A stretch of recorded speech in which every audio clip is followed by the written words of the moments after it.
வந்துருக்கோட. யாருங்க ஐயா? திருச்சியில வந்து இப்போ யூடியூப்லாம் வராது. சரிங்க. அவர் பேருங்க? அரண்மகை அடிக்கலாம்னு சொல்லிட்டு ஒருத்தர். சரிங்க. அவரோட ஃபாலோ பண்ணிட்டு இருந்தேன்.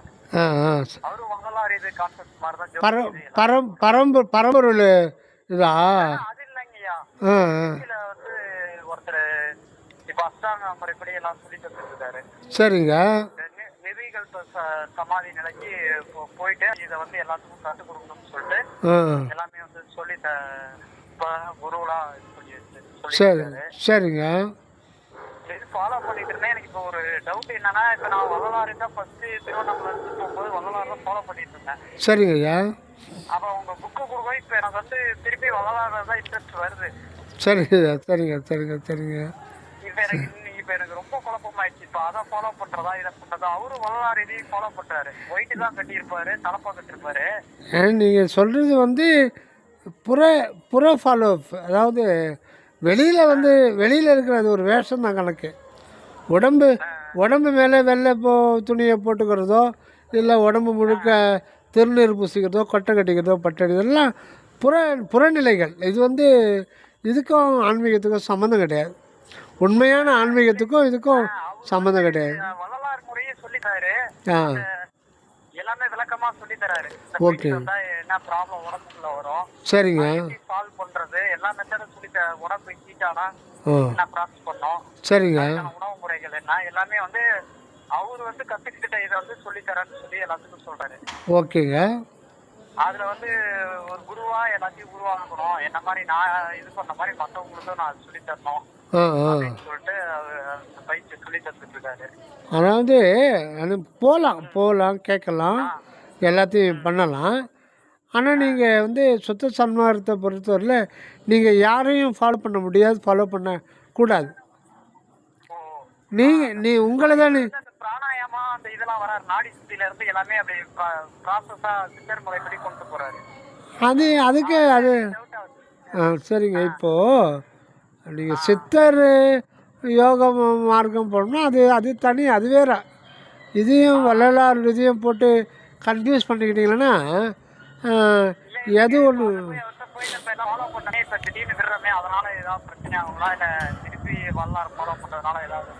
ஆமாம், பொதுவாக ஒருத்தர் போய் பற்று ஏற்பட்டுச்சேன்னா அதில் மீண்டு வர்றது கடினப்பாடாயிடும்.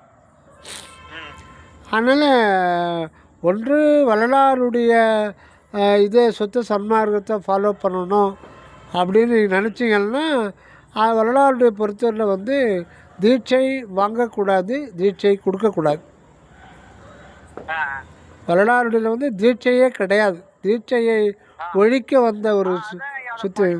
எனக்கு கொஞ்சம் ஏன்னா அவர் வந்து இந்த மாதிரிலாம் சொல்லியிருக்காரு, ராணாயாம மூச்சு அடக்கி இந்த மாதிரிலாம் பயிற்சியெல்லாம் செய்ய தேவையில்ல, கருணையோட தயவோட இருந்தா எல்லாம் இது பண்ணலாம்னு சொல்லிட்டு ஐயாவோட இதான் அந்த புக்கு நீங்க கொடுத்ததான் படிச்சிருந்தேன். ஓகேங்க. எனக்கு திருப்பி வல்லாரே ஃபாலோ பண்ணணும்னு தோணுது. என்ன சொல்றாங்க, நீங்க வந்து அங்க போயிட்டு இருந்தேன், இப்ப ஏன் இடையில திடீர்னு நிறுத்துனா பௌர்ணமி அங்க போயிட்டு பூஜை மாதிரி பண்ணுவாரு. சரிங்க சரிங்க. உலக மக்கள் நன்மைக்கு சொல்லிட்டு ஒரு பூஜை பண்றாரு. சரிங்க. அது காளி வச்சு வழிபாடு பண்றாரு, தட்சிணா காளின்னு சொல்லிட்டு. சரிங்க சரிங்க. அந்த இதுக்கு யாகத்துக்கு வந்தா உங்களுக்கு பிரச்சனை தீரும் அப்படின்ற மாதிரி சொல்லியிருந்தாரு. அது போயிட்டு ஏன் நீ இப்ப நிறுத்திட்டு அப்புறம் இதுல என்ன பாதி பதிலே போயலாம் அப்படின்ற மாதிரி சொல்லணும்னா எனக்கு இன்னும் குழப்பம் ஆயிடுச்சு. சரிங்க சரிங்க. அதுதான் எப்படின்னு உங்ககிட்ட சரி உங்க நம்பர் பார்த்தேன், கால் பண்ணி ஐயாட்ட கேட்டுருவோம் அப்படின்ட்டு. அதாவது சுத்த சன்மார்க்கத்தை நம்ம புரிஞ்சுக்கிறது கொஞ்சம் கடினமாக தான் இருக்குது. ஏன்னா அதை புரிஞ்சிக்காதனால தான் ஒவ்வொருத்தரும் வள்ளலாருடைய திருவுருவ படத்தை வச்சுக்கிட்டு வாசி யோகம், பிராணாயாமம், அப்புறம் குண்டலினி தவம்னு சொல்லிட்டு ஒரு இது கட்டிருக்காங்க ஐயா பக்கத்துல. எங்க ஊரு எங்காலின்னு பக்கத்துல இருக்கு, ஒரு 2 கிலோமீட்டர் வந்து. சரிங்க. அவர்கிட்ட என்னங்க ஐயா நீங்க ஐயா சொன்னதெல்லாம் ஃபாலோ பண்ண சாப்பாடு மட்டும் போட்டுட்டு இருக்கீங்க அப்படின்னு கேட்டேன். ஐயா இதான சொல்லியிருக்காரு, சாப்பாடு தானே போட சொல்லியிருக்காரு அப்படின்றாங்க. இல்லை தப்பு. வெறும் சாப்பாடு போடுறதுன்னு வந்து வள்ளலார் மட்டும்தான் புதுசாக ஏற்படுத்துறது கிடையாது. நீங்கள் யோசனை பண்ணி பாருங்கள். அதாவது அந்த அன்னதானம்ன்றது வரலாறு தான் முதல்ல ஏற்படுத்தினாரா? ஆ. சொல்லுங்கள் சொல்லுங்கள். இல்ல சார். இல்ல அன்னதானம் எல்லா இதுலயும் இருக்கு. அதாவது அது வந்து தமிழகத்தை பொறுத்தவரையில் எல்லா காலத்துலேயுமே அது 10,000 20,000 வருடமே இருந்துக்கிட்டு தான் இருக்குது. தான் இருக்கு. ஆமாம், வரலாறு சொல்கிற ஜீவகாருண்யம்ன்றது ஃபஸ்ட்டு வந்து அதை நம்ம புரிஞ்சுக்கிறது கொஞ்சம் இதாக தான் இருக்கும். அதாவது வரலாறு என்ன? கேட்டா நானு வாத்தியாரு ரிட்டையர்மெண்ட் ஆயிட்டேன். ஆ, என்னுடைய பாதி அமௌண்ட்டை வந்து நான் அதுல போட்டு எல்லாத்தையும் நான் எல்லாத்துக்கும் மக்களுக்கு நல்லா இருந்தோம். ஆனா சில இது பண்றாரு. இந்த நைட்டி முடியாதவங்களுக்கு போய் குளிப்பாட்டி விடுறது அந்த மாதிரி பண்றாரு. அது அந்த- அது செய்யலாங்க. அதான் செய்யலாம். ஆ, அதாவது ஃபஸ்ட்டு வந்து நம்ம செய்ய வேண்டியது உள்ளபடி பசித்த எந்த ஆதரவுமற்ற ஏழைகளுக்கு ஃபஸ்ட்டு நீங்கள் ப்ரிஃபரன்ஸ் கொடுக்கணும். சரி. ஒன்று சரி, இதை கொடுக்குற ரைட்டு ஓகே. அதுக்கப்புறம் நம்ம உட்காந்து யோசனை பண்ண வேண்டியது என்னென்னா, பசித்தவங்களுக்கு சாப்பாடு போட சொல்கிறார் இறைவன் வள்ளலார். இப்போது நம்ம என்னென்ன கேட்கணுன்னா, இறைவன் ஏன் வந்து ஒரு இல்லாத ஒரு மக்களை படைக்க வச்சு, ஆதரவு இல்லாத மக்களை படைக்க வச்சு, ஒருத்தங்கிட்ட இருக்கிற மாதிரி செஞ்சுட்டு, இருக்கிறவன் இல்லாதவங்களுக்கு கொடுக்குற மாதிரி ஏன் செய்யணும்? இல்லாத ஒரு நிலையே இல்லாமல் பண்ணலாமே. எல்லோருக்குமே இப்போ உலகில் ரஷ்யாவில் ஒரு புரட்சி 100 வருஷம் முன்னாடி ஏற்பட்டுச்சு இல்லைங்களா? ஒரு கம்யூனிசம் எல்லோருக்கும் எல்லாம். அது ஒரு 50 வருஷம் நல்லபடியாக நடந்தது. அப்புறம் வந்து திருப்பி அது கொலாப்ஸ் ஆகிடுச்சு. அதையே அந்த மாதிரி இறைவனே செஞ்சுருக்கலாமே. பசிக்கு அவங்கவுங்களுக்கு எல்லோருக்குமே ஒரே மாதிரியாக படிச்சிருக்கலாமே. ஒருத்தர் ஏன் வியாதியாக படிக்கிறாரு, ஒருத்தருக்கு வந்து இன்னொரு எனக்கு ஒரு சந்தேகம். ஆ இப்போ வந்து இப்போ நம்ம இந்த பயிற்சி ஃபாலோ பண்றோம். இப்போ எனக்கு வந்து நான் வந்து சின்ன வயசுல இருந்து அதாவது எதையுமே நம்பிக்கை இல்லாம எல்லாத்துலயும் ஒரு போய் வெளியே வந்திருக்கேன். பாதியிலே விட்டுட்டு ஓகேங்க. வாழ்க்கையிலயும் சரி தொழிலே எல்லா இதுலயுமே அப்படி போய் எல்லாத்துலயும் இதாயிட்டு வந்துட்டு இருக்கேன். ஓகே நான் சலிச்சு போய் இது பண்ணிட்டு இருக்கேன். ஓகே. இப்போ வந்து இந்த இப்ப நீங்க சொன்னீங்கல்ல அந்த பயிற்சி எல்லாம் வந்து அதுல கொடுத்துருக்காங்கல்ல வள்ளலாருடைய பயிற்சி வந்து ஆமாங்க. பூர்வமதி சிற்றவைகள் ஆமாம் அது இது பண்ணா நம்மளுக்கு எல்லாம் மாறுங்களா இல்ல நம்ம வந்து நம்மளுடைய குணாதிசயங்களா பாத்திக்கணும்? நம்ம குணாதிசயம் பாட்டுக்கு அது பாட்டுக்கு இருந்துட்டு போட்டாங்க. நம்மளுடைய ஒன்று மாத்திரம் நம்ம யாருன்னு தெரிஞ்சுக்கணுங்க. அதுதான் ஃபஸ்ட்டு வந்து நம்ம யார், நம்ம எதுக்காக இந்த உலகத்தில் வாழ வந்திருக்கோம் அதை முதல்ல தெரியுங்க. சிற்றவைனாலே நமக்கு சிற்றவை தெரிஞ்சிருமா? தெரியாதுங்க. சிற்றவையின் கண்ணே மனதை செலுத்த வேண்டும் அப்படின்னு சொல்கிறார். இப்போ சிற்றவைன்ற வார்த்தை சிற்றவையை காட்டி கொடுக்குமா? நாம் உட்காந்து அதை விசாரம் பண்ணணும். அந்த விசாரம் பண்ணுறதுக்கு அடிப்படையான ஒரு இது வந்து முதல் கேள்வி, நம்ம யார், நம்ம ஏன் இந்த உலகத்துக்கு பிறந்திருக்கிறோம், இந்த மாதிரி ஒரு கேள்வி கேட்டிங்கன்னா அது உள்ளுக்குள்ளேருந்தே விடை தானாகவே கிடைக்கும். காரணமா அந்த ஒரு யோசனைக்கு வந்து நானும் ட்ரை பண்ணி பாக்குறேன். அந்த யோசனைக்கு போலான்னு அந்த ட்ரை பண்ணும்போது திருப்பி கொஞ்ச நேரம் தான் அந்த ஒரு குறிப்பிட்ட சில நேரம் வந்து அந்த ஒரு கான்ஸ்டன்டா படிப்பேன். ஒரு 1/2 மணி நேரம் நல்லா படிப்பேன். இன்ட்ரெஸ்டா அதை ஃபாலோ பண்ணணும்னு நினைப்பேன். அதுக்கப்புறமேட்டுக்கு அப்புறம் வேற ஒரு இடம் சேஞ்ச் ஆகும் போது ஒரு விஷயம் மாறிக்கிட்டே இருக்கு. உங்களுக்கு என்ன வயது? எனக்கு 34 ஆகுது. சரிங்க. இப்போது நீங்கள் சுத்த சன்மார்க்கத்தை பொறுத்தவரையில் புறத்தில் குரு கிடையாது. அது முதல்ல வரலாறு வந்து 6ஆம் திருமுறையில் நல்லாவே சொல்லிடுறார். நீங்கள் 6ஆம் திருமுறை பாடலை படித்து பாருங்கள். பாடல்கள் 6ஆம் திருமுறை பாடல்கள். ஒரு பதிவு போட்டிருந்தீங்கல்ல ஒழுக்கம் இந்த இது சொல்லிட்டு. ஆமாங்கய்யா. அதுல அருள் விளக்க இந்த இது இப்போ அந்த இதை கடைசியா நீங்க வந்து அந்த இதை படிக்க சொன்னீங்கல்ல அந்த 500 வரை வரும். ஆமாங்கய்யா. ஆமாம். அந்த இதை நீங்க அதை பாத்தீங்கன்னாவே அதை எப்படி நீங்க அந்த தயவு அந்த இதை புரிஞ்சுக்கலாம் அப்படின்னு சொல்லிட்டு அதான் இப்ப கொஞ்சம் படிச்சுட்டு இருந்தேன். ஓகே. எனக்கு ஒரு குழப்பம் வந்துச்சு.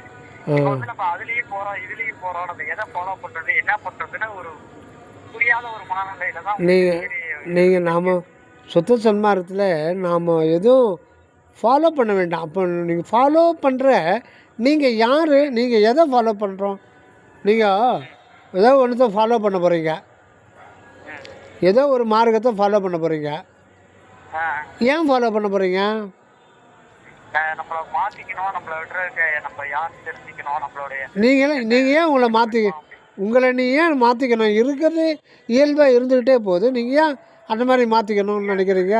இல்லைங்கய்யா, இயல்பா இருக்கிறது என்ன ஆகுதுன்னா, யாரையுமே என்னை வந்து நிறைய வெறுக்க ஆரம்பிச்சிட்டாங்க. இவன் என்ன இந்த இப்போ வந்து இப்படி இருக்கான், மேரேஜ் ஆகி ஒய்ஃப் பிரிச்சு போய் ஒரு 3 வருஷமா தான் ஆகுது. சரிங்க. வர மாட்டேங்குது. அந்த மாதிரி வாழ்க்கையில வெறுப்பு இந்த மாதிரி இதுல போயிட்டே இருக்கிறது. ரொம்ப எதுக்கு வாழணும், இந்த மாதிரி விஷயங்கள்லாம் ரொம்ப என்னைய இந்த கொண்டு போயிடுச்சு. ஆமாம், அந்த உலக சூழ்நிலையில் வந்து ஏற்படுகிற பிரச்சனைகள் தான் நமக்கு வந்து திசை திருப்போம். எவ்ரிதிங் வந்து நல்லாவே போயிட்டு இருந்தால் நீங்கள் வந்து உங்களை நாம் யாருன்ற ஒரு கேள்வியே கேட்க மாட்டோம். அதுல இருந்துதான் எனக்கு வந்து ஏன் நம்ம மேல எல்லாம் அப்படி கோபப்படுறாங்க. ஆமாம், அதாவது புற உலக வாழ்க்கையில் ஒரு தடைகள் ஏற்படும் போது தான் நாம் வந்து நாம் யார், நம்ம எதுக்காக வந்திருக்கோம், கடவுள்னு சொல்கிறாங்களே அதெல்லாம் என்ன அப்படின்னு ஒருத்தர் இருக்கிறாரா, இந்த உலகம் ஏன் தோன்றுச்சு, எதுக்காக தோன்றுச்சு அப்படின்ற ஒரு சிந்தனை உங்களுக்கு எப்போ வரும்னா, இந்த புலன் இன்ப வாழ்வுக்கு தடை ஏற்படுகின்ற பொழுது தான் இது வரும்.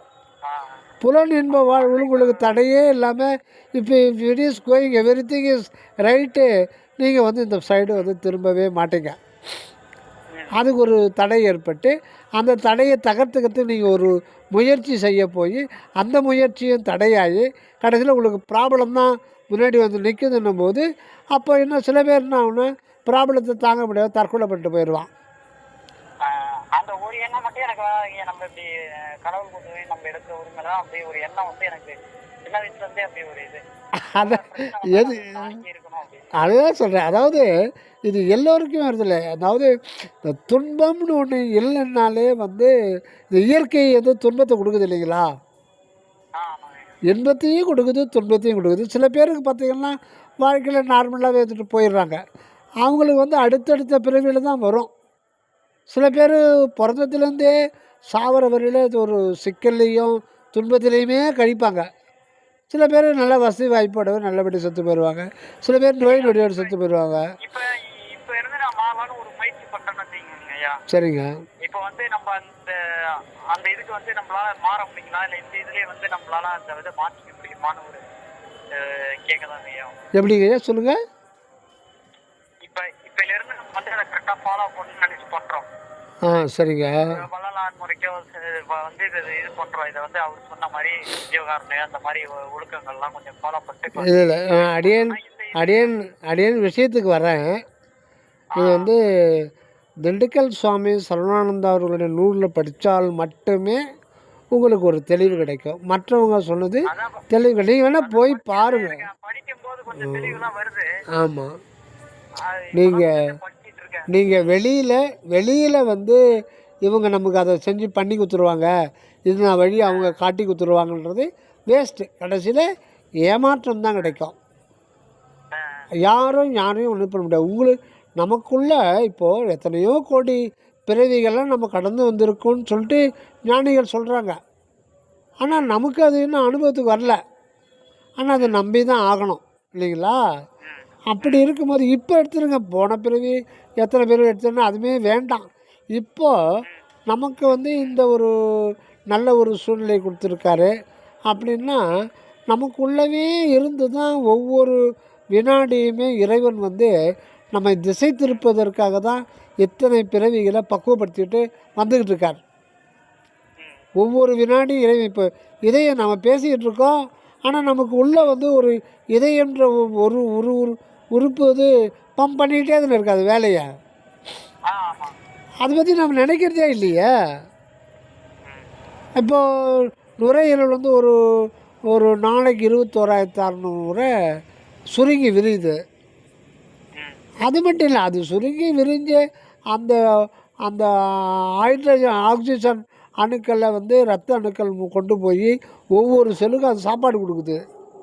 இதெல்லாம் பெரிய ப்ராசஸ். நம்ம சாப்பிட்டோம் பசி எடுத்து சாப்பிட்டோம் அதோட படுத்து தூக்கிடுறோம். ஆனால் அதுக்கு சாப்பிட்ட பிறகு அது மலமாக வரத்துலேருந்து எத்தனை hundreds and hundreds of steps processing ஆகுது. இதெல்லாம் யார் செய்யுது? இதெல்லாம் நமக்கு ஒன்றும் தெரியாது. சாப்பிட்டு படுத்துடுறோம், அதோட காலையில் மழை கிடையாது. இன்வெர்டிங் டைமில் என்ன எண்ணங்கள் நடக்கும்? வந்து மாறிடுதுங்க ஐயா. அந்த ஒரு படிக்கும்போது அந்த ஒரு நல்ல ஒரு இது எண்ணங்கள் வருது. இப்படி இருக்கணும், இப்படி ஃபாலோ பண்ணணும், இதை இப்படி செய்யணும், நம்மளும் இந்த மாதிரி ஒரு நல்ல நிலையை அடையணும், நம்ம அதான் இது எதுக்கு இருக்கணும் எதுக்கு இதை அப்படின்னு சொல்கிறேன், தோணுது. அதான் இது எதுக்கு சொல்கிறேன்னா, அது வந்து பாட் அதாவது ஆரம்பத்துலேயே நம்ம விசாரணை செய்யணும். இதெல்லாம் இந்த நிகழ்ச்சியெலாம் யார் நடத்துறது? அதுதான் சொல்கிறார், நினைந்து நினைந்து உணர்ந்து உணர்ந்து நெகிழ்ந்து நெகிழ்ந்து அன்பே நிறைந்து நிறைந்துன்னு சொல்கிறார். நினைந்து நினைந்துன்னா என்ன நினைக்கிறேன்னே வரலாறு சொல்லலையே. காரணம் எல்லாத்தையுமே நீ நினச்சி பார்க்கணும். இந்த புறத்தில் நடக்கிற இப்போ நம்ம 2 பேரும் பேசிக்கிட்டு இருக்கோம். ஆனால் வந்து நாம் வந்து ஒரு வாகனத்து மேலே உட்காந்து பிரயாணம் பண்ணிகிட்ருக்கோம். அதனுடைய ஸ்பீடு பார்த்திங்கன்னா 1 மணி நேரத்துக்கு 1670 கிலோமீட்டர் வேகத்தில் தன்னை சுற்றுது. 1 மணி நேரத்துக்கு அது சூரியனை சுற்றி வர்ற வேகம் வந்து 1,07,000 கிலோமீட்டர் வேகத்துக்கு சுற்றுது. ஆனால் அதை பற்றி நம்ம நினைக்கிறோமா? நினைக்கலையே. அங்கே அதை நினைக்காம நீங்கள் அதை இறைவனுடைய செயலை அதை நினைக்காம நான் அங்கே போய் தீட்சை வாங்குறேன், இங்கே போய் தீட்சை வாங்குறேன்னா எப்படி நமக்கு உருக்க வரும்? நெகிழ்ச்சி எப்படி வரும்? இறைவன் மேலே அன்பு வரணும்னா நமக்கு இறைவனை பற்றி இப்போது நிலைக்கு நம்ம கடவுளை பற்றி நமக்கு தெரியல.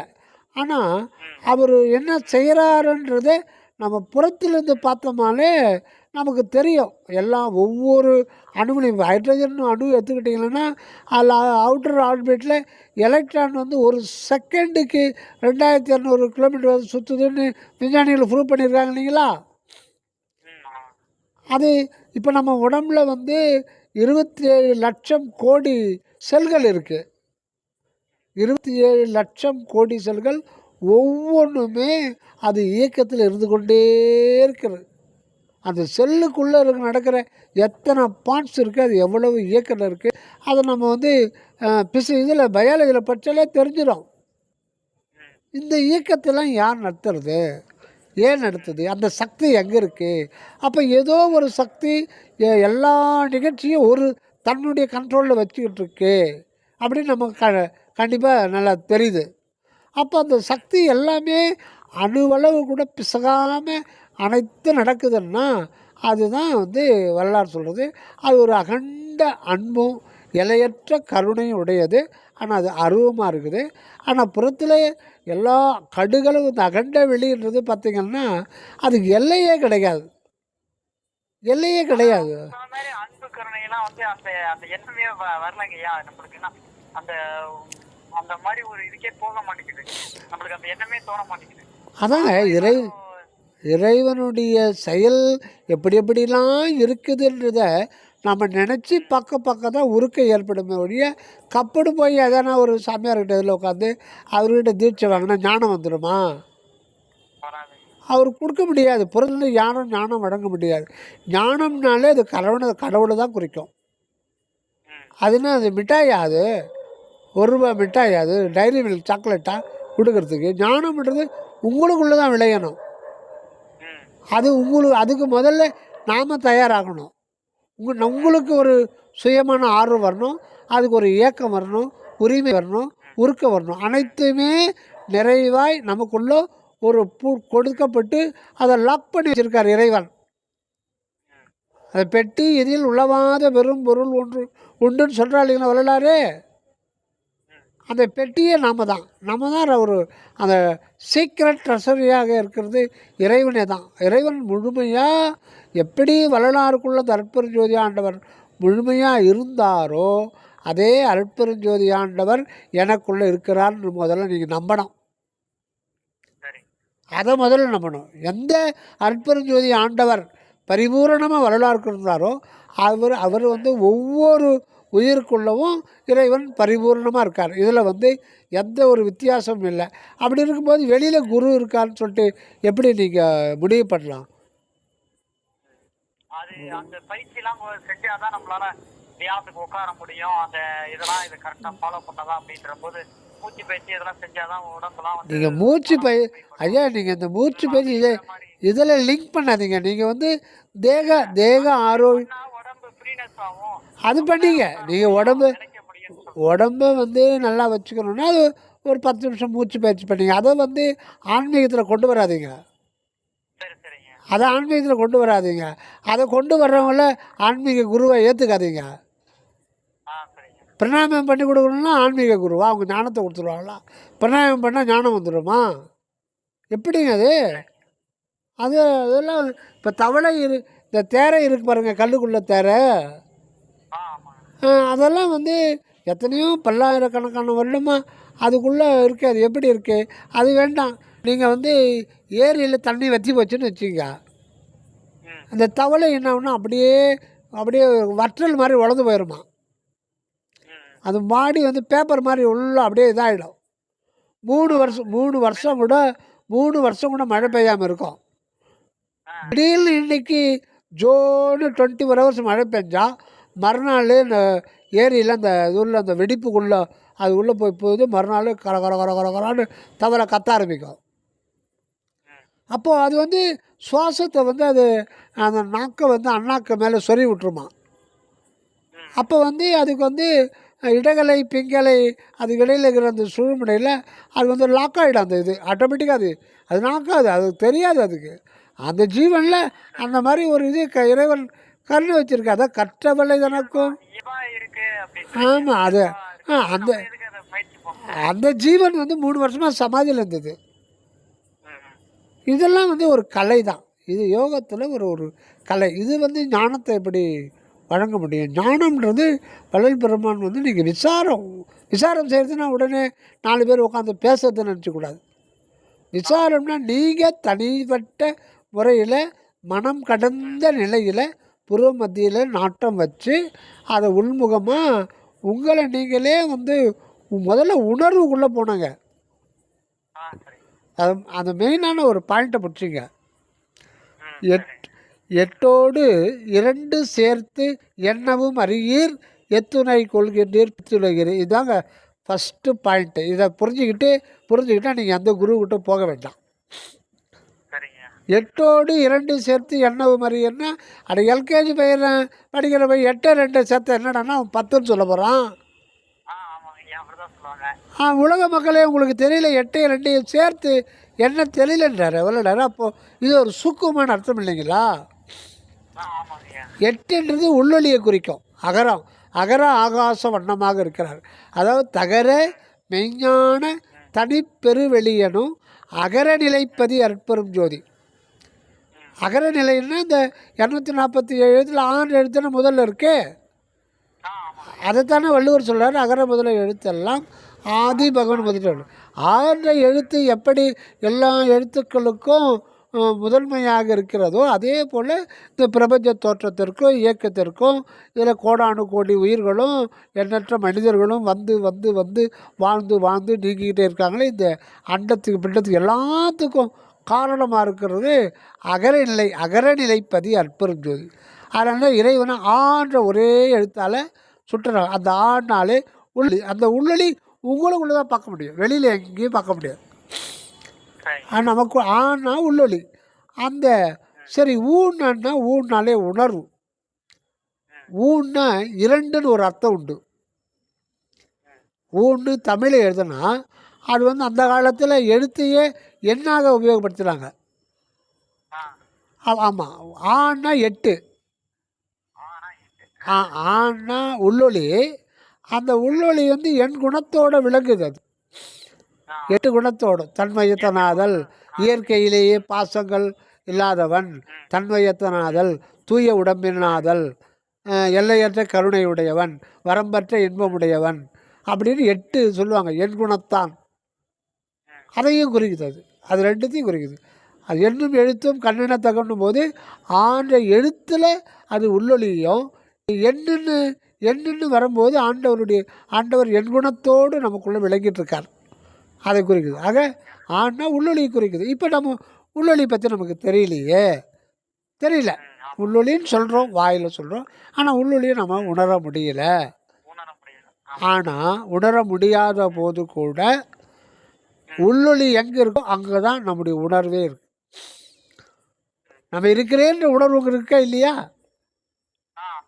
நீங்கள் கடவுளை உணர்றீங்க, உணரலை, ஆன்மாவுங்க உணரவே உள்ள அதை அப்படியே விட்டுடுங்க. ஆனால் நீங்கள் இருக்கிறேன்றது ஒரு உணர்வா, உடம்பா, உயிரா, மனமா? அது சொல்லுங்கள். அது தெரியாம இல்லை, அதுதான் அதுதான் விசாரம். அதுதான் கூர்ந்து புறம் அதிர்ந்து பார்க்கணும். நம்ம ஒரு உணர்வு மயமான ஒரு புள்ளியாக தான் இருக்கிறோம். நம்முடைய முதல் நிலை பார்த்தீங்கன்னா அது ஒரு ஆகாசம் தான். நம்ம ஒரு ஆகாசம் என்ன ஞான ஞான ஞான ஆகாசம் என்கின்ற ஒரு உணர்வாகத்தான் இருக்கிறோம். ஆமாம், அந்த உணர்வாக தான் இருக்கிறோம். விழிப்பு நிலையில் அந்த உணர்வு வந்து அது அப்படியே எப்படி சூரியன்கிட்ட இருந்து கதிர்வீச்சு பூமி வந்து அடைகிறதோ அதே போல் அந்த உணர்வு உள்ளுக்குள்ளே உள்ளீடாக இருக்கிறவருடைய கதிர்வீச்சு தேக எல்லை வரையில் வந்துடுது. அதனால் இந்த உடம்பு தான் நாம் ஏமாந்து போகிறோம். அது மனதில் பிரகாசிக்குது, உடலில் பிரகாசிக்குது, உயிரில் பிரகாசிக்குது, அனுபவத்தில் பிரகாசிக்குது. அப்போ அந்த உணர்வை பற்றி நம்ம உள்ளுணர்வு, அதை உள்ளுக்குள்ளே இருக்கிறதுனால உணர்வுன்னு பேர். ஆக அந்த இருக்கிறேன்றது நீங்கள் அதுக்கு ஒன்றும் எந்த ஒரு பயிற்சியை செய்கிறீங்களா? நீங்கள் இப்போ நீங்கள் இருக்கிறீங்களா இல்லையா?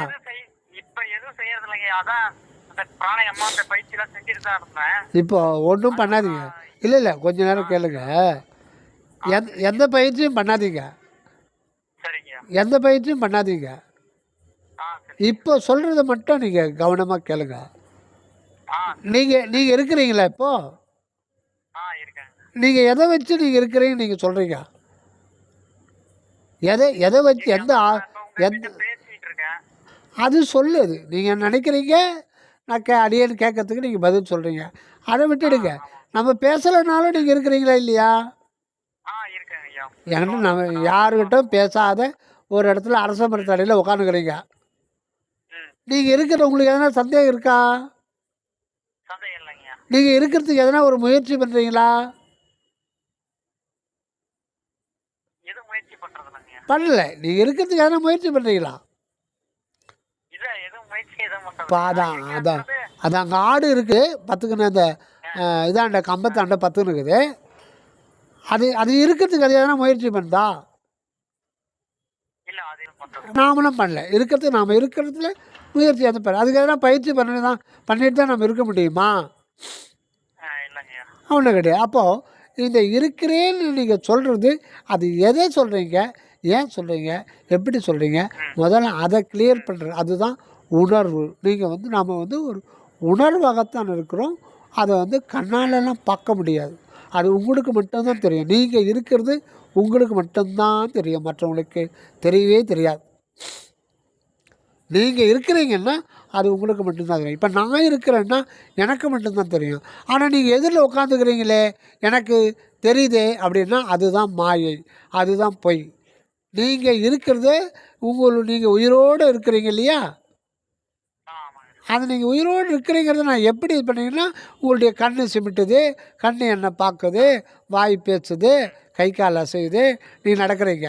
சப்போஸ் நீங்கள் அப்படியே நான் இருக்கிறேன், நான் அப்படியே உட்காந்துக்கிறேன், அப்படியே தூங்கிட்டேன், 1 மணி நேரம் பார்க்குறீங்க. சப்போஸ் என்னுடைய உயிர் தூங்கும் போதே போயிடுச்சு. ஆனால் நீங்கள் என்ன நினைக்கிறீங்க, நான் இருக்கிறேன்னு நீங்கள் நினச்சிட்ருக்கீங்க. ஆனால் 2-3 மணி நேரம் கழித்து பார்த்தா நான் அப்போவும் நான் எழுந்துக்காமே இருக்கும்போது உங்களுக்கு ஒரு சந்தேகம் வருது. அப்புறம் பார்த்தா என்னடா இது அசையம் பண்ணுறாரு, அப்படியே இடது பக்கமாகவே பத்துங்கிறார் 2 மணி நேரம், என்ன இதுன்னு சொல்லிட்டு பார்க்குறீங்க. இதய துடிப்பு இல்லை, நாடி பிடிச்சி பார்க்குறீங்க, நாடி துடிப்பு இல்லை. அதை வச்சுட்டு நீங்கள் இருக்கிற இதுவரையில் இருந்த ஒருத்தர் இப்போ இல்லைன்னு நீங்கள் முடிவு பண்ணுறீங்க. கரெக்டா? அப்போ நான் இருக்கிறது உங்களுக்கு அனுபவம் ஆகாது. இப்போ நீங்கள் இந்த உலகத்தில் நீங்கள் பார்க்குறது எதுவுமே இருப்பு உடையது அல்ல. உங்கள் அனுபவத்தை பொறுத்த வரையில் நீங்கள் மட்டும்தான் இருக்கிறீங்க. உங்களை தவிர நீங்கள் பார்க்குறது எல்லாமே தத்துவங்கள் தான். நீங்கள் உங்கள் வீட்டில் இப்போ 10 பேர் இருக்காங்கன்னா நீங்கள் 10 பேருடைய உடம்பை தான் பார்க்குறீங்க. அவங்களுடைய உணர்வை நீங்கள் தீண்டவே முடியாது. அப்போ உங்களை பொறுத்தவரையில் இருக்கிறது நீங்கள் மட்டும்தான். இங்கே தான் ஆன்மீகம் ஆரம்பிக்குது. உண்மை ஆன்மீகம்னே சொல்ல வேண்டாம், ஆன்ம அகமறிதல் ரொம்ப ரொம்ப சிம்பிளாக்கி கொடுத்துருக்காரு வள்ளலார். அந்த இருக்கிறேன்ற உணர்வு அது எப்படி இருக்குது, அது எப்படி உங்களால் இருக்க முடியுது, அது சொல்லுங்கள். நீங்கள் இருக்கிறீங்க இல்லையா? அது வந்து அதோட டெஃபனேஷன் என்னன்னா, அது ஒரு ஆகாயங்க, அவ்வளோதாங்க. அது ஒரு வெட்ட வெளி. ஆனால் வெட்ட வெளி வந்து அகண்டமாக இருக்கிறது. நீங்கள் இருப்புணர்வு கொண்ட வெட்ட வெளி. நம்ம இந்த உடம்பு இது நம்ம அசை இது இப்ப நம்ம தானே பண்றோன்ற அந்த உணர்வு தானே வருது. புரியல. இப்ப நான் அசைகிறேன், நான் பேசுறேன் அப்படின்னும் போது இப்ப நான் தான் அதை செயல்படுறேன்ற எண்ணம் தானே வருது. அது வந்து ஒரு மாயை மாதிரி, அதுதான் மாயை மாதிரி தெரியுது இல்லைங்களா? இல்லை இல்லை இல்லை, அதாவது இன்னொருத்தர் இருக்கிறது நீங்கள் வந்து கன்ஃபார்ம் பண்ணிக்கிறதுக்கு பிறருடைய அதை நேரடியாக கன்ஃபார்ம் பண்ண முடியாது. ஏன்னா அவங்களுடைய செல்ஃபை நீங்கள் தீண்ட முடியாது. அவருடைய சுயத்தை நீ ஒருபோதும் தீண்ட முடியாது. ஒருத்தர் வயிற்று வலியில் துடிக்கிறாருன்னா உங்களுக்கு இறக்க வருதுன்னா எப்படி வருதுன்னா, அவர் பத்துக்குன்னு புரள்றாரு, துடிக்கிறாரு. அந்த அங்க வசையை பார்த்துட்டு ஐயோ நம்மளை மாதிரி அவர் ஒருத்தர் இருக்க வேண்டும், அவர் துடிக்க வேண்டும், உண்மைதான். ஆனால் அது ஒரு நம்பிக்கையை பொறுத்து தானே தவிர அது உங்களுடைய அனுபவம் கிடையாது. உங்களுடைய அனுபவம் கிடையாது. ஏன்னா எதில் நீங்கள் பார்க்குற அனைத்துமே தத்துவங்கள் தான். ஆக நீங்கள் நம்மளுடைய சத்துவ நிலைக்கு நம்ம போனோம்னா அந்த உணர்வை வந்து ஐசோலேட் பண்ண தெரிஞ்சுக்கணும். முதல்ல நீங்கள் வெளியில் எந்த குருவையும் தேடாதீங்க. நீங்கள் பிராணாயாமம் பண்ணுறதுன்னா பண்ணிக்கிங்க. அது வந்து உங்களுடைய ஹெல்த்து சம்மந்தப்பட்டது. நீங்கள் பணம் சேர்க்குறதுனா சேர்த்துங்க, வேலைக்கு போங்க, அது உங்களுடைய ஹெல்த்து சம்மந்தப்பட்டது. அதுலேயும் ஆன்மீகம்னு சொல்லிட்டு சம்மந்தப்படுத்தி ஏமாந்து போயிடாதீங்க. மூச்சு பயிற்சி செய்கிறீங்களா, அது ஹெல்த்து சம்மந்தப்பட்டது. அதுதான் ஆன்மீகம். யாரும் சொன்னாங்கன்னா நீங்கள் ஏமாற்றப்பட்டீர்கள், அவங்க நீங்கள் ஏமாந்துட்டீங்க, அவ்வளோதான். அதனால் நாம் வந்து நம்மளை தான் டிபெண்ட் பண்ணியிருக்கணும். உங்களுடைய சுயத்தை நீங்கள் சார்ந்து கொள்ள வேண்டும். உங்களுடைய சுயத்தை நீங்கள் சார்ந்து கொள்வதற்கு வேறு யாரும் உதவி செய்யவே முடியாது. உங்களுடைய சுயத்துக்கு இப்ப நம்ம அதுல இருந்து இப்ப பழகி இருக்கோம், நம்ம இவ்வளவு நாள் இதாயிருக்கோம், நம்ம திடீர்னு அதுல போய் அது எப்படின்னு அந்த உணர்வை எப்படி கொண்டு வருது? அதான் இல்லை அது இது சுத்த சன்மார்க்கம் என்பது நீங்கள் உண்மையை தெளிவு செய்து கொள்ளுதல், அவ்வளோதான். புதியதாக அடையப்படுவது இங்கு எதுவுமே இல்லை. ஏற்கனவே நீங்கள் அடைந்து விட்டீர்கள். ஆனால் வந்து அது உங்களுக்கு தெரியல. நம்ம அதை அறியாதே இருக்கிறோம், அவ்வளோதான். ஆக புதிதாக அடையப்பெறுதல் அப்படின்னா இதுவரையில் இல்லாத ஒன்றை நீங்கள் அடைந்தீர்கள் என்றால் அது ஒரு கால் நம்மை விட்டு விலகி செல்வதற்கு வாய்ப்பு உண்டு. துண்ணும் அனாதியே சூழ்ந்து என்னை பிரியாது என் உறவாகி என் உயிர்வரை.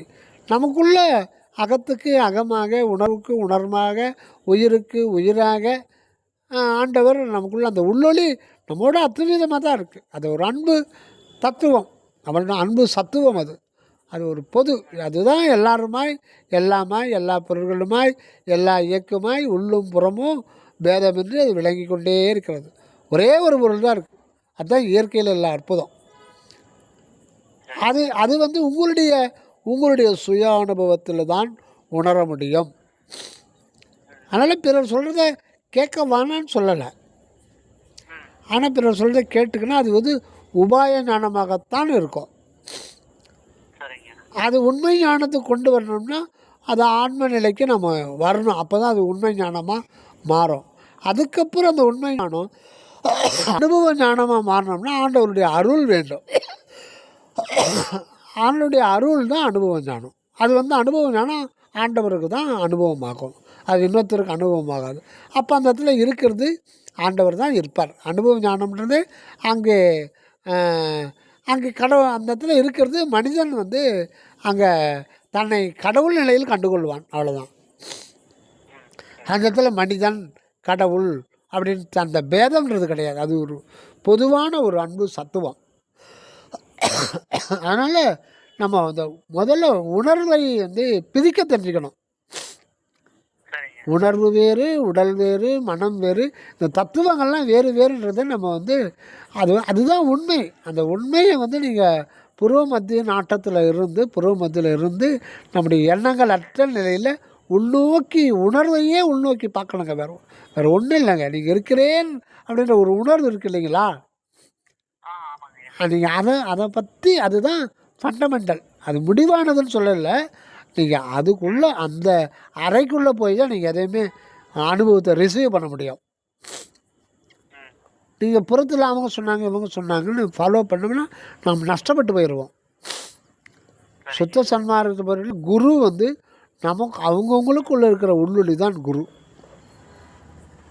அதனால் புறத்தில் அழிந்து கொண்டு இருக்கணும்னு ஒரு தலைவிதி இருந்தால் நம்ம அந்த அருள் வந்து அலக்கழித்து தான் வரும். அதுக்கு நீங்கள் சம்மதிக்கிறீங்களா? அப்படின்னா நீங்கள் மறுபடியும் ஆமாம். இன்னொன்று எனக்கு எந்த பிரச்சனை அந்த பிரச்சனை அப்படின்னு வர்றதுக்கு காரணமே நம்ம உண்மையை உணர்றதுக்காக தான். புரியுதுங்களா? இங்கே இருக்கிற எல்லாமே அனித்தியம்தான். நம்ம என்ன நினைக்கிறோம், லைஃப்பில் நல்ல மனைவி, நல்ல மக்கள், நல்ல பங்களா, காரு, நன் செய்யு புண் செய்யு, டெபாசிட்டு, இதில் எல்லாம் சொத்து சுகம் எல்லாமே இருந்தால் நம்ம செட்டில் ஆகிடலாம்னு நினைக்கிறோம் இல்லைங்களா? நம்ம லைஃப்பில் நம்ம செட்டில் ஆகலன்ட்டு இங்கே வந்து இந்த சரியா இல்ல அத நம்ம கரெக்டா பண்ணிருந்தா எல்லாரும் இப்ப நம்ம எல்லாத்துக்கும் தப்பு பண்றோம். இப்ப நம்மளால வெறுப்பு வருதுங்கும் போது அப்ப அது இன்னும் நம்மளுக்கு ஆழ்ந்த ஒரு இதாயிடுது, கஷ்டமாயிடுது. அப்ப நம்ம ஒழுங்கா செய்யல, அப்ப வந்து நம்மள ஏத்துக்க மாட்டாரு வரலாறு, இந்த மாதிரி ஒரு எண்ணம் போயிடுது. இந்த உலக வாழ்க்கைன்றது ஒரு உதாரணத்துக்காக நமக்கு கொடுக்கப்பட்டிருக்கிறது. இது உண்மை கிடையாது. இந்த வாழ்க்கை வந்து மாய வாழ்க்கை. விருப்பமும் இருக்கக்கூடாது, வெறுப்பும் இருக்கக்கூடாது. அது இல்லாமல் இறைவன் வந்து இந்த உலக வாழ்க்கையிலிருந்து விலகி இருக்கிறதாகவும் சொல்லப்படாது. அதனால் இந்த உலக வாழ்க்கையை வந்து பிறருக்காக, பிறருடைய அறிவு விளக்கத்துக்காக, பிறருடைய உயிர் விளக்கத்துக்காக, பிறருக்கு நன்மை செய்யறதுக்காக நம்முடைய தேகத்தை அவங்களுக்கு தியாகம் பண்ணணும். நம்முடைய தேகத்தில் கிடைக்கிற ஆற்றல், மனோசக்தி, பணபலம், வேறு என்னென்ன நமக்கு ஆண்டவர் கொடுத்துருக்காரோ அதை வந்து இன்னொருத்தருக்காக அதை பயன்படுத்திக்கணும். மற்றபடி இங்கே எனக்கு நல்ல மனைவி, நல்ல மகன்கள், அவன் எம்பிபிஎஸ் படிச்சிருக்கான், அவன் 3 லட்சம் மாதத்துக்கு சம்பளம் வாங்குகிறான், எங்களுக்கு 2 பங்களா இருக்குது, அங்கே சொத்து இருக்குது, சொகம் இருக்குது அப்படின்னா இது எதுவுமே நிலையானது அல்ல. இது எப்போ வேணாலும் நம்ம விட்டு பிரிஞ்சு போயிடும், அல்லது நாம் விட்டு அதை பிரிஞ்சு போவோம், அதை விட்டு நாம் வந்துடுவோம். அதை நம்ம அந்த டிஸ்கனெக்ஷன் ஏற்படுறதுக்கு 1 செகண்ட் போதும், அடுத்த பிறவியில் பிச்சைக்காரனை தான் பிறப்போம். நீங்கள் இப்போ கிடைச்சிருக்கிற அது ரொம்ப நம்மளுக்கு அது நம்மளால யாருக்கு எதுவும் செய்ய முடியல, நம்மளுக்கே நம்மளால போது ஒரு வெறுப்பு. அது பரவாயில்ல, அது பரவாயில்ல. அது இறைவன் எல்லாமே இறைவன் வகுத்து கொடுக்குறது தான். நீங்கள் நம்முடைய வள்ளல் பெருமான் என்ன சொல்கிறாரு, உனக்கு உன்னுடைய குடும்பத்தை தான் உன்னால் பார்க்க முடியும்னா ரைட், ஓகே. அதனால் வந்து ஒன்றும் பிரச்சனை இல்லை, உன்னுடைய குடும்பத்தை சரியாக பார்த்துக்கோ. இப்போ வந்து உனக்கு ஒரு நாளைக்கோ இல்லை ஒரு வாரத்துக்கோ 4 பேருக்கு உன்னால் ஆகாரம் கொடுக்க முடியும்னா அதை வஞ்சிக்காமல் கொடுத்துரும். இல்லை முடியல, அன்றாடம் நான் கூலி வேலை தான் செய்கிறேன், என் குடும்பம் சரியாக போச்சா ரைட், ஓகே. நீ வந்து அதிக பிரயாசப்பட்டு அந்த கடனும் வாங்கி அன்னதானம் பண்ண அத்தை பண்ணுறதை பண்ணேன்னா அது வந்து கடவுளுக்கு சம்மதம் அல்ல. அதனால் இதை வந்து நம்ம இது பண்ணி பார்க்கணும், நாம் என்ன செய்யணும், இதில் என்னென்ன ஒரு மன ரீதியாக இறக்கப்படணும், அதுதான் ரொம்ப முக்கியம். ஐயோ சாமி இப்படி நான் தான் செய்யணும் அப்படின்ற ஒரு எண்ணத்தை விட்டுறணும். உங்களுக்கு பொருள் உங்களுக்கு கொடுக்கப்பட்டிருந்தால் தாராளமாக மனமும் வந்து செய்யுங்க. இல்லை பொருள் வந்து எனக்கு இல்லை, எனக்கே பத்தலைன்னா, ஆனால் மனம்னு ஒன்று இருக்குது இல்லைங்களா, அது வேறு அண்டத்தில் இருக்கிற பசியோடு இருக்கிறவங்க கூட ஐயோ அவன் பசியாக இருப்பானே, என்ன பண்ணுவேன் பகவானே எல்லாத்தையும் பார்த்துக்கணும்னு சொல்லலாம் இல்லையா, அதை செய்யணும் கண்டிப்பாக. அதனால் இறங்குதல் மாத்திரம் அவசியம்ன்றார். நீங்கள் ஜீவகாரணி ஒழுக்கத்தில் அப்படி இப்போ நரகத்தில் இருக்கிறாங்க, நரகத்தில் இருக்கிறவங்க பாவம் பண்ண நரகத்துக்கு போகிறான், ஐயோ நரகத்தில் இருக்கிறவங்களுக்கும் பசி எடுத்தால் அவங்களும் கஷ்டப்படுவாங்களே துன்பப்படுவாங்களே என்று இறங்குதல் மாத்திரம் அவசியம். ஏன் மனது வந்து எல்லாம் ஃப்ரீயாக தானே இருக்குது, அதுக்கு எல்லையற்ற சக்தி இருக்குது, அது எவ்வளோ வேணாலும் இறக்கப்படலாம். ஐயோ இந்த மக்கள் வந்து இவ்வளோ கஷ்டப்படுறாங்களேன்னு நீங்கள் ராத்திரியில் ஒரு ஃபுல்லாக உட்காந்து ஒரு குடம் தண்ணி செந்தலாம். ஆனால் நீங்கள் ஒரு ஆள் கூட புறத்துலேருந்து சாப்பாடு போட முடியாத நிலையில் இருந்தாலும் மனோரீதியான அந்த சக்தி வந்து அது என்ன ஆகும்னா அந்த உண்மையில் நம்ம இரக்கம் கொள்ளும்போது அது வேலையை அது முடிச்சிடும். அந்த பிரபஞ்சம் வந்து இன்னொருத்தர் மூலம் அது புகுந்து நீங்கள் இறக்கப்படுறீங்க, அதுக்கு அது செயல்பாட்டுக்கு வரும்பொழுது யாரோ ஒருத்தர் போய் அவங்களுக்கு வந்து அவங்க இருக்கப்பட்டவங்க அந்த காசு கொடுத்து அது வேலையை முடிச்சிடும். அது அது எல்லாமே ஒரு லிங்கில் தான் இருக்குது. நீங்கள் வேறு, நான் வேறு, பணம் இருக்கிறவங்க வேறு, என்னுடைய மனம் அதெல்லாம் ஒன்றும் கிடையாது. இயற்கைக்கு எல்லாமே ஒன்று தான். ஆனால் இறங்குதல் மாத்திரம் அவசியம். இவங்க கஷ்டப்படுறாங்கன்னா அதான் ஆண்மனைய ஒருமைப்பாட்டுரிமை. அந்த இரக்கம்னு ஒன்று உணர்வில் உதைக்கலைன்னா கடவுள்கிட்ட அன்பு ஏற்படாது. அவ்வளோதான். ஏன் இறக்கம்னு இறைவன் தான் எல்லா ஜீவராசிகளாகவும் இறைவன் இருக்கிறார். அதனால் எல்லா ஜீவர்களும் நம்மை போல் ஒரு நான் இருக்கிறேன் அப்படின்ற ஒரு உணர்வு கொண்டு தான் விளங்குது உண்மையில் பார்த்தா. அதனால் இரக்கம் வந்து ரொம்ப முக்கியம் சன்மார்க்கத்தில். அடுத்தது விசாரம். அது நமக்குள்ளவே நம்ம விசாரம். நான் யார், நான் எதுக்கு வந்தேன், இந்த பிரபஞ்சம் எதுக்கு தோற்றுவிக்கப்பட்டுள்ளது, இந்த பிரபஞ்சம் எத்தனையோ கோடி கோடி யுகமாக இயங்கிட்டு இருக்கு, இதுக்கு என்ன லட்சியம், நான் வந்து என்னுடைய விருப்பத்தினாலே என்னுடைய சுதந்திரத்தினாலே நான் இந்த தேகம் எனக்கு கிடைக்கல, நான் வந்து இங்கே பிறக்கிறதுக்கு முன்னாடி நான் எதுவும் ப்ரீ பிளானிங்கே பண்ணலையே. இப்போ ஒரு திடீர்னு ஒரு நிகழ்ச்சி தான். நான் உங்களுக்கு சேலத்துக்கு வரேன், நான் யாரையோ பார்க்க வரேன், பஸ்ஸில் வரும்போது இதில் கோயம்பேட்டில் நீங்கள் வந்துட்டீங்க. அது திடீர்னு நான் எதிர்பார்க்காத ஒரு இது உங்களை இங்கேயே சந்திச்சிட்டேன் சென்னையில். அந்த மாதிரி இது ஒரு நாம் எதிர்பார்க்காத திடீரென்று ஏற்பட்டது தான் இந்த பிறப்பு. அந்த மாதிரி நமக்கு இப்போ தோணுது. ஆனால் அது உண்மை கிடையாது. அது வேறு விஷயம். ஆனால் இப்போ இருக்கிற நம்மளுடைய கீழ்நிலையிலிருந்து பார்க்கும்போது இது நம்ம வேண்டாதே, நமக்கு விருப்பமே இல்லாத வந்துட்டு ஒன்று சிக்க வைக்கப்பட்டிருக்கோம் இல்லையா. நான் ஒன்றும் விரும்பலையே, நான் ஒன்றும் ப்ரீ பிளான் பண்ணல, நான் ஒன்றும் வேண்டலை. அதனால் அப்போ நான் அதை எதிர்பாராது நடந்து விட்ட ஒரு நிகழ்ச்சி தான் என்னுடைய பிறப்பு. அப்போ என்னை இங்கே கொண்டு வந்ததுக்கு ஒரு சக்தி ஒன்று எனக்கு பின்னாடி இருந்து தானே கொண்டு வந்திருக்கு. அப்போ அது எனக்குள்ளே தானே இருக்காது. அது இதை பற்றி தான் நம்ம வந்து நமக்குள்ளுக்குள்ளே அந்த உணர்வு நிலையிலேருந்து இது பண்ணோம். அப்படி அந்த உணர்வு நம்ம ஐசோட் பண்ணணும். அதாவது வேதாந்தத்தில் அந்த காலத்திலலாம் வந்து ஒரு 2000-3000 வருஷத்துக்கு முன்னாடி ஒரு உதாரணம் சொல்லுவாங்க. என்னென்னா அன்னப்பறவை உதாரணம் சொல்லுவாங்க. அன்னப்பறவை வந்து தண்ணியும் பாலம் கலந்து வச்சிங்கன்னா அது பாலை மட்டும் உறிஞ்சி தண்ணியை விட்டுடுன்னு சொல்லுவாங்க. இது வந்து உபநிடதங்களில் இது நிறைய வரும். இது தேவைப்படுது. ஆனால் உண்மையில் அப்படி ஒரு பறவை இருக்குமானா இருக்கிறதுக்கு வாய்ப்பே கிடையாது.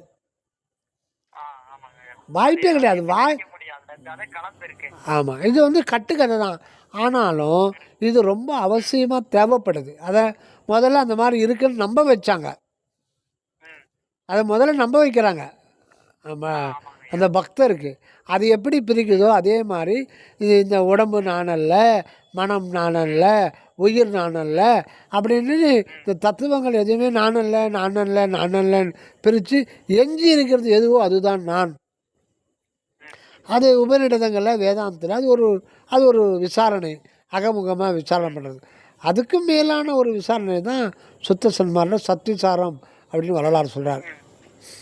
அதனால் நம்ம முதல்ல வந்து இருக்கிறேன் ரொம்ப சிம்பிளுங்க, ரொம்ப ரொம்ப ரொம்ப ரொம்ப எளிமையாக கொடுக்கப்பட்டிருது. அந்த 8ஓடு 2 சேர்த்து விடுங்கள்ன்றார். அந்த 8ஓடு இந்த 2ஐ சேர்த்து, 2 அப்படின்னா என்ன, ஒன்றாகி இறைவனுக்கு அயலாக இருக்கிற நாமுக்கு பேர் தான் 2ன்னு பேர். 2 அப்படின்ற ஒரு நிலை வந்து நமக்கு 2ஆகி நிற்கிறோம். அதாவது 2ஆகி நிற்கிறோம்னா அந்த மெய்ப்பொருளிலிருந்து வேறாகி நிற்பது போன்ற ஒரு தோற்றம். சரி இருக்கட்டும், அது இருக்கட்டும், அதை அப்படியே இருக்கட்டும், அப்படியே அது ஒன்றும் இல்லை, அது அப்படியே இருக்கட்டும். இப்போ விசாரத்துக்கு வரும்போது நம்ம இருக்கிறேன்னு சொல்கிறோம் இல்லையா, அது என்னன்றது நீங்களே நாமளே அந்த உள்ள உள்முகமாக அகப்பார்வை மூலம் அந்த இருத்தல் அப்படின்றத நீங்கள் வந்து அதுதான் ஆய்வுக்கு உட்படுத்தப்படணும். முதல்ல இருத்தல் எப்படி உங்களால் சாத்தியமாகிறது? அப்போ அந்த உணர்வு தான் இருத்தல். அது வந்து ஒரு தொடர்ந்து இருக்கின்ற ஒரு உணர்வு சுடர். எப்படி நம்ம ஒரு தீபத்தை நீங்கள் ஏற்றி வைக்கிறீங்க, அந்த சுடர் வந்து அந்த அறை ஃபுல்லாக பரவிடுதில்ல, அந்த சுடர் இப்போ தீபம் மட்டும் இருக்கணும், எனக்கு சுடர் வேண்டாம் அப்படின்னா அது மாதிரி ஒரு தீபத்தை கொண்டு வர முடியுமா? இப்போ கடவுள் வந்து சூரியனை படைக்கிறாரு, அந்த இடத்துல மட்டும்தான் சூரியன் ஜெகஜோதியாக இருக்கணும், அது வந்து அண்டமெல்லாம் விரிந்து தன்னுடைய சுடரை பரப்பக்கூடாதுன்னு அது ஆகுமா? விளக்குன்னு அந்த ஜோதின்னு ஒன்று தான், அது சுடர்ன்றது இயல்பு. அதே மாதிரி தான் அப்படின்றது உள்ளொலியாக இருக்குது, அதனுடைய இயல்பு தான் சுடர். அந்த சுடர் தான் உணர்வு. அப்போ இருக்கிறேன்ற ஒரு உணர்வுடைய மூலப்பொருள் எதுன்னா அந்த அப்படின்ற உள்ளொலி தான். நமக்குள்ள நாம தான் ஆண்டவர் இருக்கார். அந்த நிலையில் இருந்தால் நம்ம வந்து வர்றோம். சரி, இன்னொரு கேள்வி வந்து நீங்கள் முன்னாடி வச்சுக்க, ஒரு கேள்வி வைங்க, அது உங்களுக்கே அது வரணும். சரி, இதெல்லாம் எதுக்கு? உலகம்லாம் எல்லாமே இருந்திருக்கலாமே, ஏன் கடவுள் இந்த உலகத்தை படைச்சி உயிர்களை படைச்சி அந்த ஒரு உயிர் முக்தி அடையணும்னா எத்தனையோ கோடி பிறவிகளில் புல்லாகி பூடாய் புழுவாய் மரமாகி சொல்கிறார் இல்லைங்களா, எல்லா பிறப்பும் பிறந்திழைத்தேன். ஏன் இதெல்லாம் எதுவுமே இல்லாமல் ஏன் கடவுள் கூட எல்லாமே தான் நல்லா இருந்திருக்கும் இல்லையா? அது ஏன் அப்படி இருந்திருக்கக்கூடாது? அது ஏன் அப்படி சாத்தியம் இல்லை போனது? உங்கள் உணர்வுக்குள்ளே போங்க, அது உங்கள் உணர்வுக்குள்ளே இந்த ஒரு கேள்வியை வைங்க. இதுனா இந்த வாழ்க்கையினது மாயையா, இல்லை ஒரு அற்புதமா, அது இயற்கை உண்மை என்கிற சத்துவமா, அன்பு தத்துவமா? அப்போ இதெல்லாம் வந்து செயற்கையா இயற்கையா, அது என்றும் உள்ளது? ஏன் இப்படி எதுவுமே இல்லாமல் வெறும் இந்த சூன்யம் சொல்லுவாங்க இல்லையா, சூன்யம்னா உங்களுக்கு அனுபவம் அப்படின்னு ஒன்று, அனுபவத்தை வாங்கி கொள்கின்ற ஒரு உணர்வு மையம், அது இல்லாமலே இருந்திருக்கலாமே, நல்லா தானே இருந்திருக்கும். ஏன் அப்படி இல்லை? ஏன் இப்படி இல்லாமல் இருக்கு? இப்போ நம்ம நினைச்சாலும் இல்லாமல் பார்க்க முடியாது,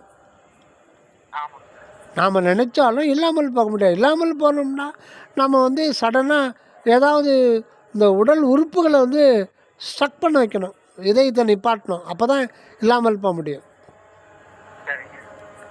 இதயம் ஃபங்க்ஷன் ஆகுது, அதை நிப்பாட்டுறதுக்கு எதனா தூக்க மாட்டேங்கிறது, எதனா ஒன்று பண்ணணும். ஆனால் இதெல்லாம் பண்ணாமல் நீங்கள் அப்படியே இல்லாமல் போகிறது முடியுமானா முடியாது. ஏன்னா இருத்தல் என்பது இயற்கை, அது இயற்கைக்கு சொந்தமானது, அது என்னுடையது என்று என்பதனால நமக்கு துன்பம் வருது. அது கூட ஒரு ப்ராசஸ் தான், அது ஒரு திரை தான். என்னுடையது நம்ம ஏன் அந்த சாம்ராஜ்யத்தில் அந்த மாதிரி ஒரு உணர்வுக்கு அதுவே இறைவனாக எல்லாமே இறைவனும் போது இது என்னுடையது நாம் ஏன்றோம்னா அது ஒரு ப்ராசஸ் தான், அது ஒரு காரணம் இருக்குது. ஆக இதெல்லாம் வந்து நீங்கள் நம்ம தான் இது பண்ணமே ஒழிய, இதுக்கு வந்து நீங்கள் சுவாமி சரவணந்தர் நூல்களை படிங்க, நல்ல ஒரு தெளிவு கிடைக்கும். திருவருட்பா 6ஆம் திருமுறையை படிங்க, எல்லா திருமுறையும் படிங்க, அதில் ரொம்ப கான்சன்ட்ரேஷன் பண்ண வேண்டியது 6ஆம் திருமுறை படிங்க. வெளியில் குருவை தேடுறேன், நான் வந்து இதை வந்து பிரணாயாமம் பண்ணுறேன், மூச்சு பயிற்சி பண்ணுறேன், இதை தீட்சை வாங்குறாங்கிறேன்னு அதை வந்து விட்டுடுங்க. விட முடியாத சூழ்நிலை வந்தோன்னா நம்மளை இறைவன் இன்னும் அலைக்கழித்து அப்புறம்தான் அடுத்த பிறகு கொடுக்குறேன்னு நினைக்கிறாரோ என்னவோ, அதுக்கு இடம் கொடுத்துடாதீங்க, பார்த்துங்க. உஷாராக இருக்க வேண்டிய நம்ம பொறுப்பு. சரி, நன்றி நன்றி. சரிங்க, பேர் கோப்பு சொன்னீங்க? பிரபு. ஓகே, தயவு நன்றி நன்றி நன்றி நன்றி நன்றி நன்றி.